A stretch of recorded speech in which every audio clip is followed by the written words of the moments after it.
اور تم کچھ جانتے ہو کہ لیلۃ القدر کیا ہے؟ تمہیں کیا خبر کہ لیلۃ القدر کیا ہے؟ لیلۃ القدر 1000 مہینے سے بہتر ہے۔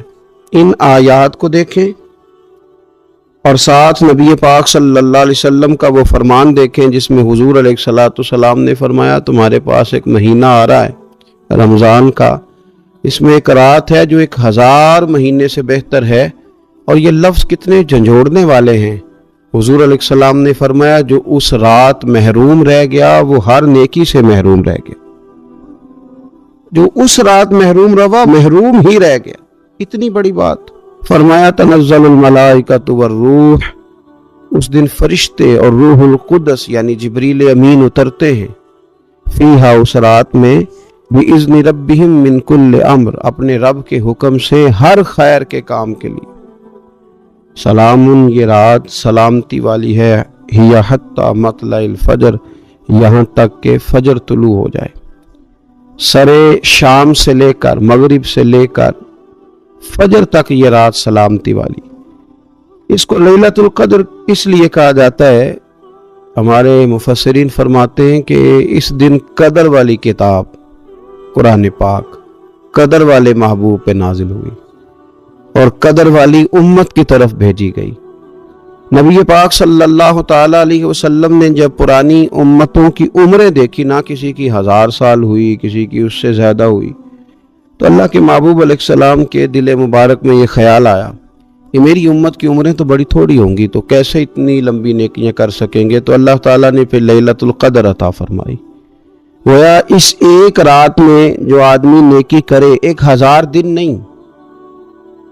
کتنا لوگوں کو شوق ہے کہ کوئی ایسا جیک لگے، یکدم میری ساری چیزیں بڑھ جائیں، اس پر بھی تو ذرا غور کرے نا۔ یہ ایک رات 1000 دن سے نہیں، 1000 مہینے سے افضل ہے۔ 1000 یکدم آپ کی نیکیوں کی عمر 1000 ماہ تک چلی جاتی ہے۔ کتنی بڑی فضیلت کی بات ہے۔ میرے رسول کریم صلی اللہ تعالی علیہ وآلہ وسلم خاص توجہ دلاتے، اس رات کے حوالے سے خاص توجہ دلاتے۔ اور یہ رات کب ہوتی ہے؟ صحیح حدیث میں موجود ہے، نبی پاک صلی اللہ تعالی علیہ وسلم نے فرمایا کہ اسے رمضان کے آخری عشرے میں تلاش کرو۔ گویا یہ جو 5 طاق راتیں ہیں نا، 21ویں، 23ویں، 25ویں، 27ویں، 29ویں، ان طاق راتوں میں اس رات کو تلاش کرو۔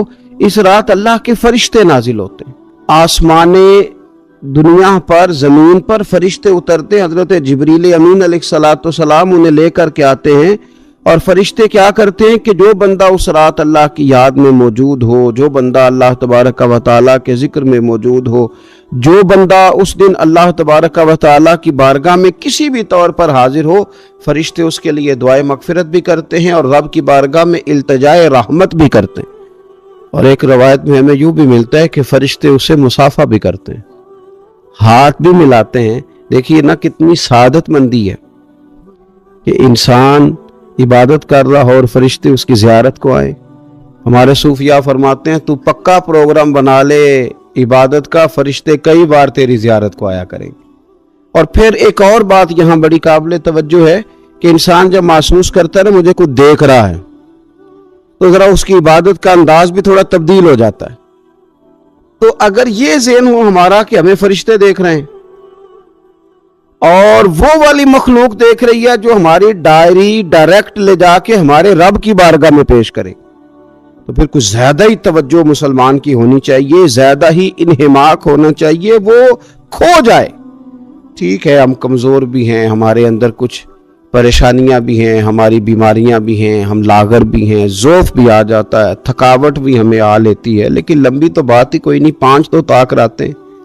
حضرت سیدہ عائشہ صدیقہ رضی اللہ تعالیٰ عنہ ارشاد فرماتی ہیں کہ جب رمضان کا آخری عشرہ شروع ہوتا تھا نا، تو نبی پاک اپنی کمر کس لیتے تھے عبادت کے لیے، خود بھی رات کو اٹھتے تھے، ہمیں بھی جگاتے تھے، کیونکہ سونے کے دن تو نہیں، یہ تو جاگنے کے دن ہے۔ ساون کی کالی راتوں میں جب بوندا باندی ہوتی ہے، وہ راتوں کو اٹھ اٹھ روتے ہیں جب خلقت ساری سوتی ہے۔ یہ رب کے بندوں کی شان ہے۔ اور ویسے بھی درویش کہتے ہیں کہ رات پوے تے بے درداں نو نیند پیاری آوے، درد منداں نو تے یاد سجن دی ستیاں وی آن جگاوے۔ تو یہ وقت ہے خاص اس خاص وقت اس بات کی طرف ضرور توجہ کرنی چاہیے. اور یہ جو کہا گیا نا کہ فرشتے نازل ہوتے ہیں بِإِذْنِ رَبِّهِمْ مِنْ كُلِّ امر، اللہ کے حکم سے آتے اور ہر کام کے لیے، ہر امر خیر کے لیے آتے. اس میں بھی ہمارے مفسرین نے لکھا ہے کہ وہ تمہارے لیے پورے سال کا فیصلہ کریں گے کہ تمہیں کیا دیا جائے گا، تم کیا حاصل کرو گے اللہ تبارک و تعالیٰ کی بارگاہ سے. تو اس کا معنی یہ ہوا کہ پھر تو یہ لینے کی رات ہے.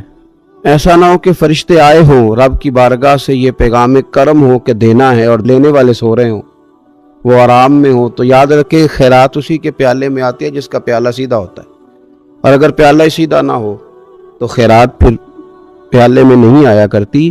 تو پھر اس کو جو کہا گیا نا کہ یہ سلامتی والی ہے، تو اس میں ایک اور بات بھی ہمارے پھر مفسرین نے لکھی ہے کہ اس رات، شیطان تو ویسے ہی قید ہے، اس رات بندے کا نفس بھی نہیں اسے تنگ کرتا. یہ طاق راتیں اتنی حسین ہے کہ تھوڑی سی بندہ ہمت کرے تو اللہ عبادت کے لیے اس کے دل کو قرار عطا کر دیتا ہے، اسے سکون ملتا ہے، طبیعت ٹھنڈی ہو جاتی اور وہ بڑے ذوق کے ساتھ اللہ کی عبادت کرتا. خوب بیداری کا مظاہرہ کریں طاق راتوں میں. میں نے رمضان سے پہلے مشورہ دیا تھا کپڑے وقت پہ خرید لو عید کے، اور وقت پہ سلا لو اور وقت پہ چیزیں لے لو. یہ جو خاص دن ہیں عبادت کے، یہ لوگوں کے بازاروں میں گزر جاتے ہیں. یہ زیادہ تر وقت ہمارا خریداری میں اور شاپنگ میں اور ایسے مہمل کاموں میں صرف ہو جاتا ہے کہ جن کی وجہ سے یہ خاص چیزیں جو ہمیں میسر آنی تھی ان سے ہم کئی دفعہ رہ جاتے ہیں. تو اس رات کرنا کیا ہے؟ زیادہ سے زیادہ کھڑے ہو کے رب کی عبادت کریں، قرآن شریف کی تلاوت کریں، استغفار پڑھیں. سیدہ طیبہ طاہرہ حضرت عائشہ صدیقہ رضی اللہ تعالی عنہا نے عرض کی یا رسول اللہ اگر مجھے یہ رات مل جائے تو کیا پڑھوں؟ تو فرمایا عائشہ تم یہ دعا مانگنا، اللہم انک عفو، اے اللہ بے شک تو درگزر کرنے والا، تحب العفو، اور تو درگزر کرنے کو پسند بھی کرتا ہے، فاعف عنی، ہم سے بھی درگزر فرما، ہمارے گناہوں کو معاف فرما. یعنی اس رات اللہ سے درگزر کا سوال کریں. جو لوگوں کے سامنے اپنی خطائیں ہوتی ہیں وہ تو ویسے بیچارے ہر وقت معافی مانگتے رہتے ہیں. جن کے پیش نظر اپنی غلطیاں ہوتی ہیں، جو اپنے رب کریم کی بارگاہ میں حاضر ہونے کا ارادہ رکھتے ہیں صاف ستھرا ہو کر، وہ تو ویسے ہی معافی کے طلبگار ہوتے ہیں. تو یہ تو خاص چانس ملا ہے معافی مانگنے کا. تو بالکل سستی کا مظاہرہ نہ کریں، بالخصوص وہ لوگ جو اعتکاف میں موجود ہیں. نیند تو کسی وقت بھی آ جاتی ہے، آپ دوپہر کو بھی ذرا چپ کر کے لائٹ آف کریں تو یہ آ ہی جاتی ہے. آپ سر شام بھی تھوڑا سا کھانا کھانے کے بعد اگر کمر سیدھی کرنے کو بھی لیٹ جائیں تو نیند تو پھر بھی آ ہی جاتی ہے. لیکن یہ سنہری قسم کے ایام ہیں، سختی نہیں، پابندی نہیں، فرض نہیں، لیکن اگر شوق کے ساتھ، ذوق کے ساتھ، توجہ کے ساتھ. میں ایک مثال دیا کرتا ہوں کہ یہ ہمارے پاس قیمتی دن ہے رمضان کے، ایک عمل کا ثواب 70 کے برابر ہے. جس طرح انسان کے پاس کوئی چیز تھوڑی دیر کے لیے آئے تو اس نے جانا ہو تو لوگ اس سے زیادہ فائدہ اٹھانے کی کوشش کرتے. دیہاتوں میں نا غریب گھروں میں استری نہیں ہوتی تھی، ہر گھر میں نہیں ہوتی تھی، تو کسی پڑوس سے استری لے کے آتے تھے تو بوڑھے لوگ یہ کہا کرتے تھے کہ زیادہ کپڑے استری کر لو، استری واپس کرنی ہے. اس چیز کو واپس کرنا ہو تھوڑی دیر کے لیے ہمارے پاس ہو، اس سے زیادہ لوگ نفع لینے کی کوشش کرتے ہیں. تو یہ تو تھوڑے دن باقی رہ گئے، طاق راتیں تھوڑی رہ گئیں، زیادہ نفع لینے کی کوشش کریں. اللہ تعالیٰ اس سال جب فرشتے لیلۃ القدر پہ آئیں تو وہ امت مسلمہ کے لیے ایسا رحمت کا پیغام لے کے آئیں کہ دین پھر سے غالب ہو جائے، اسلام پوری دنیا کے اندر اپنے غلبے کے ساتھ سامنے آ جائے، کفر کا، ظلم کا، زیادتی کا، جبر کا ہمیشہ کے لیے خاتمہ ہو جائے. نبی پاک صلی اللہ تعالی علیہ وسلم نے جب پرانی امتوں کی عمریں دیکھی، نہ کسی کی 1000 سال ہوئی، کسی کی اس سے زیادہ ہوئی، تو اللہ کے محبوب علیہ السلام کے دل مبارک میں یہ خیال آیا کہ میری امت کی عمریں تو بڑی تھوڑی ہوں گی، تو کیسے اتنی لمبی نیکیاں کر سکیں گے. تو اللہ تعالیٰ نے پھر لیلۃ القدر عطا فرمائی. گویا اس ایک رات میں جو آدمی نیکی کرے، 1000 دن نہیں. کتنا لوگوں کو شوق ہے کہ کوئی ایسا جیک لگے، یکدم میری ساری چیزیں بڑھ جائیں. اس پر بھی تو ذرا غور کرے نا. یہ ایک رات 1000 دن سے نہیں، 1000 مہینے سے افضل ہے. 1000 یکدم آپ کی نیکیوں کی عمر 1000 ماہ تک چلی جاتی ہے. کتنی بڑی فضیلت کی بات ہے. میرے رسول کریم صلی اللہ تعالی علیہ وآلہ وسلم خاص توجہ دلاتے اس رات کے حوالے سے، خاص توجہ دلاتے. اور یہ رات کب ہوتی ہے؟ صحیح حدیث میں موجود ہے، نبی پاک صلی اللہ تعالی علیہ وسلم نے فرمایا کہ اسے رمضان کے آخری عشرے میں تلاش کرو. گویا یہ جو 5 طاق راتیں ہیں نا، 21ویں، 23ویں، 25ویں، 27ویں، 29ویں، ان طاق راتوں میں اس رات کو تلاش کرو. اس رات اللہ کے فرشتے نازل ہوتے ہیں، آسمان دنیا پر، زمین پر فرشتے اترتے ہیں. حضرت جبریل امین علیہ الصلوۃ والسلام انہیں لے کر کے آتے ہیں، اور فرشتے کیا کرتے ہیں کہ جو بندہ اس رات اللہ کی یاد میں موجود ہو، جو بندہ اللہ تبارک و تعالیٰ کے ذکر میں موجود ہو، جو بندہ اس دن اللہ تبارک و تعالیٰ کی بارگاہ میں کسی بھی طور پر حاضر ہو، فرشتے اس کے لیے دعائے مغفرت بھی کرتے ہیں اور رب کی بارگاہ میں التجائے رحمت بھی کرتے ہیں. اور ایک روایت میں ہمیں یوں بھی ملتا ہے کہ فرشتے اسے مصافحہ بھی کرتے ہیں، ہاتھ بھی ملاتے ہیں. دیکھیے نا کتنی سعادت مندی ہے کہ انسان عبادت کر رہا ہو اور فرشتے اس کی زیارت کو آئیں. ہمارے صوفیاء فرماتے ہیں تو پکا پروگرام بنا لے عبادت کا، فرشتے کئی بار تیری زیارت کو آیا کریں. اور پھر ایک اور بات یہاں بڑی قابل توجہ ہے کہ انسان جب محسوس کرتا ہے نا مجھے کچھ دیکھ رہا ہے، تو ذرا اس کی عبادت کا انداز بھی تھوڑا تبدیل ہو جاتا ہے. تو اگر یہ ذہن ہو ہمارا کہ ہمیں فرشتے دیکھ رہے ہیں اور وہ والی مخلوق دیکھ رہی ہے جو ہماری ڈائری ڈائریکٹ لے جا کے ہمارے رب کی بارگاہ میں پیش کرے، تو پھر کچھ زیادہ ہی توجہ مسلمان کی ہونی چاہیے، زیادہ ہی انہماک ہونا چاہیے، وہ کھو جائے. ٹھیک ہے ہم کمزور بھی ہیں، ہمارے اندر کچھ پریشانیاں بھی ہیں، ہماری بیماریاں بھی ہیں، ہم لاغر بھی ہیں، ضعف بھی آ جاتا ہے، تھکاوٹ بھی ہمیں آ لیتی ہے، لیکن لمبی تو بات ہی کوئی نہیں. 5 تو طاق راتیں. حضرت سیدہ عائشہ صدیقہ رضی اللہ تعالیٰ عنہا ارشاد فرماتی ہیں کہ جب رمضان کا آخری عشرہ شروع ہوتا تھا نا تو نبی پاک اپنی کمر کس لیتے تھے عبادت کے لیے، خود بھی رات کو اٹھتے تھے، ہمیں بھی جگاتے تھے. یہ کچھ سونے کے دن تو نہیں، یہ تو جاگنے کے دن ہے. ساون کی کالی راتوں میں جب بوندا باندی ہوتی ہے، وہ راتوں کو اٹھ اٹھ روتے ہیں جب خلقت ساری سوتی ہے. یہ رب کے بندوں کی شان ہے. اور ویسے بھی درویش کہتے ہیں کہ رات پوے تے بے درداں نو نیند پیاری آوے، درد منداں نو تے یاد سجن دی ستیاں وی آن جگاوے. تو یہ وقت ہے خاص، اس خاص وقت اس بات کی طرف ضرور توجہ کرنی چاہیے. اور یہ جو کہا گیا نا کہ فرشتے نازل ہوتے ہیں بِإِذْنِ رَبِّهِمْ مِنْ كُلِّ أَمْرٍ، اللہ کے حکم سے آتے اور ہر کام کے لیے، ہر امر خیر کے لیے آتے ہیں.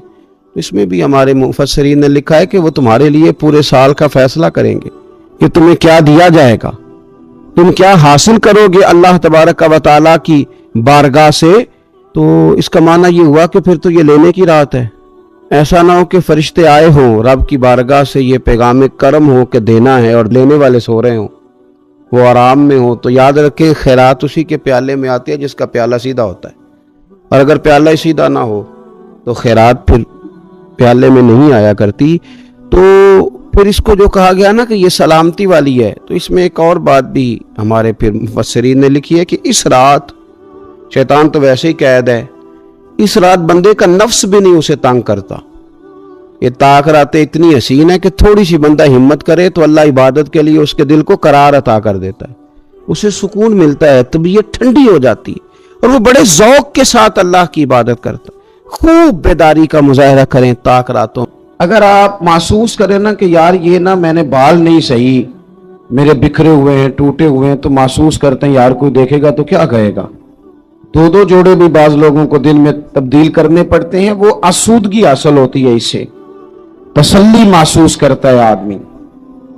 آپ 2-3 دنوں کے تھکے ماندے جب جا کے غسل کرتے ہیں نا گھر میں تو اتنی کوئی وزن نہیں ہوتا مٹی کا یہ کپڑوں کا، لیکن آپ غسل کر لیتے ہیں تو اپنے آپ کو ہلکا پھلکا محسوس کرتے ہیں. انسان کی طبیعت کا تقاضا ہے کہ تھوڑے سے بھی اگر میل کچیل اس کے ظاہری جسم پہ لگ جائے تو وہ تکلیف محسوس کرتا ہے. بس سمجھ لیں اس بات کو کہ اگر ظاہر پر 1-2 دھبا ہو تو بندہ بے چین رہتا ہے، تو اگر دھبے باطل پہ ہوں تو اگر دل پہ دھبے لگ جائیں نا، لالچ کا، ہرس کا، ہوس کا، حسد کا، عداوت کا، بغض کا، لوگ کہتے ہیں پتہ نہیں کیا بات ہے میں بور ہو رہا ہوں. پتہ نہیں کیا بات ہے، مجھے کیا ٹینشن ہے، پتہ نہیں سارا کچھ ہے. تو میں کہتا ہوں سارا کچھ ہے، پر ایک ٹینشن بھی ہے آپ کو کہ مجھے دیکھ کوئی نہیں رہا. ایک مسئلہ بھی ہے کہ میری ذرا شہرت ہو جائے. ایک پریشانی بھی ہے کہ میری بھی ذرا کبھی کوئی فوٹو آنے لگ جائے. تو اس نے بے چین کر دیا، بے قرار کر دیا. آپ کے پاس سارا کچھ ہے، لیکن وہ جو بھائی تھوڑا سا 4 پیسوں میں آگے نکل گیا، وہ برداشت نہیں ہو پا رہا. اس نے اندر جوار بھاٹا برپا کر دیا ہے باطن میں.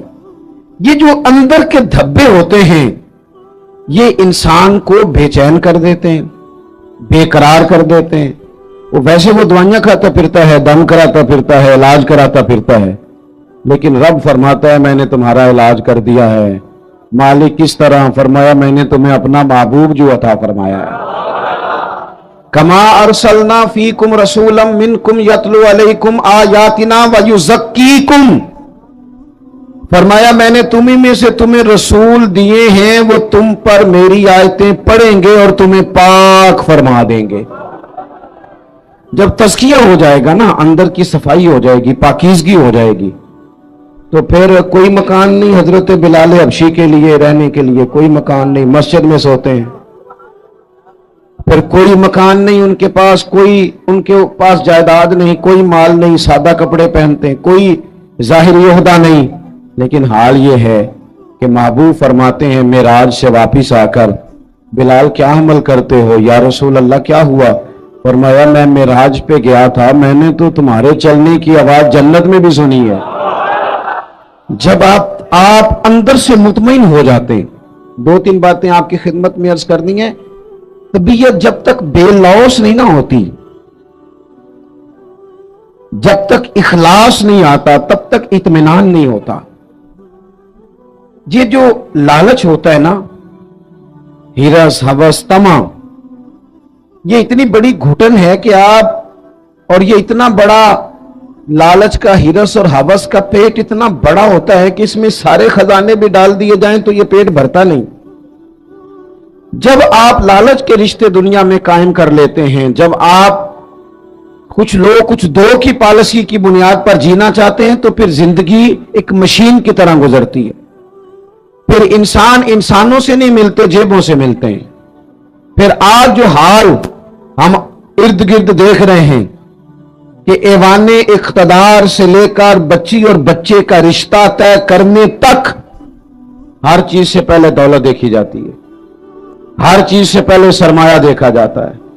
کسی جگہ بھی آپ کو بڑا ہونے کے لیے، عزت کرانے کے لیے پہلے یہ بتانا پڑتا ہے کہ میری جیب میں مال کتنا ہے.